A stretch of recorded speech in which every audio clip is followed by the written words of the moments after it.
Good morning kids. आज हम देखने वाले हैं क्लास 7th हिस्ट्री। जैसा कि हमने लास्ट क्लास में बात किया था कि कैसे मोहम्मद बिन कासिम ने 712 एडी में इंडिया के बॉर्डर्स पे अटैक करना शुरू किया था, सिंध प्रदेश पे कब्ज़ा किया था और उसके 300 सालों तक कोई भी फॉरेन इन्वेडर जो है वो सक्सीड नहीं हो पाया था इंडिया के टेरिटरी में एंटर होने पे। उसका बहुत बड़ा श्रेय जाता है गुर्जर प्रतिहार, एक क्लैन है। वो क्लैन आगे जाके राजपूत्स में डिवाइड हुआ, वो हम आगे देखेंगे, उनको जाता है। लेकिन इसके 300 सालों बाद क्या हुआ? तो बच्चों आज हम बात करने वाले हैं एक ऐसे इन्वेडर की जिसका नाम है महमूद ऑफ गजनी, या आप नाम कहेंगे तो उसका नाम महमूद है, सिर्फ महमूद। गजनी इसलिए कि जिस प्रदेश से वो आता था, अफ़गानिस्तान के जिस एरिया से वो आता था, गजनी उस एरिया का नाम था, तो उसे कहा गया गजनी का महमूद, मींस महमूद ऑफ गजनी। तो आपने पहले भी इसका नाम ज़रूर सुना होगा कहीं ना कहीं।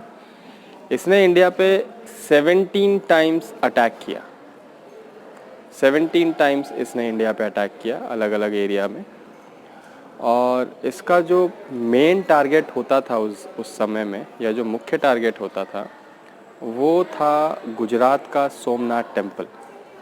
हालांकि जो सबसे ज़्यादा उसने ज्वेलरीज जो कलेक्ट की वो सोमनाथ टेम्पल से ही कलेक्ट की।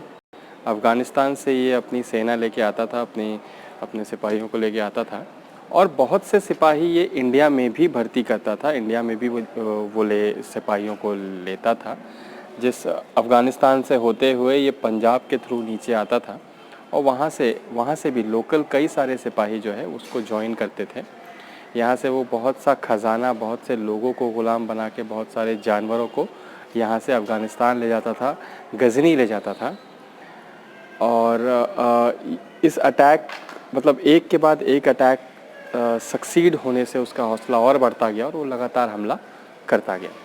यहाँ पे एक सवाल आता है कि 17 टाइम्स उसने अटैक किया, तो क्या किसी इंडियन रूलर ने उसको रोकने का प्रयास नहीं किया?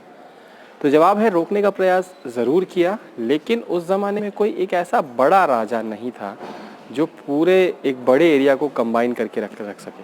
छोटे छोटे प्रोविंसेस थे, प्रिंसली स्टेट्स थे, जो कि इतने ज़्यादा ताकतवर अकेले में नहीं थे कि गजनी महमूद को रोक पाते। और जहाँ तक कंबाइन होने की बात थी, कंबाइन एफर्ट लगाने की बात थी, तो उनके आपस के झगड़े ही इतने ज़्यादा थे कि वो कंबाइन एफर्ट लगा नहीं पा रहे थे, जिसके कारण महमूद जो है वो सक्सेस हुआ।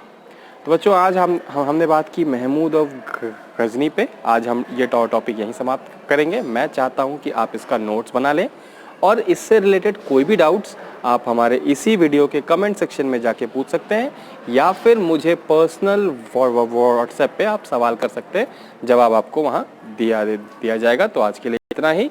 अगले क्लास में हम देखेंगे स्लेव डायनेस्टी। Thank you.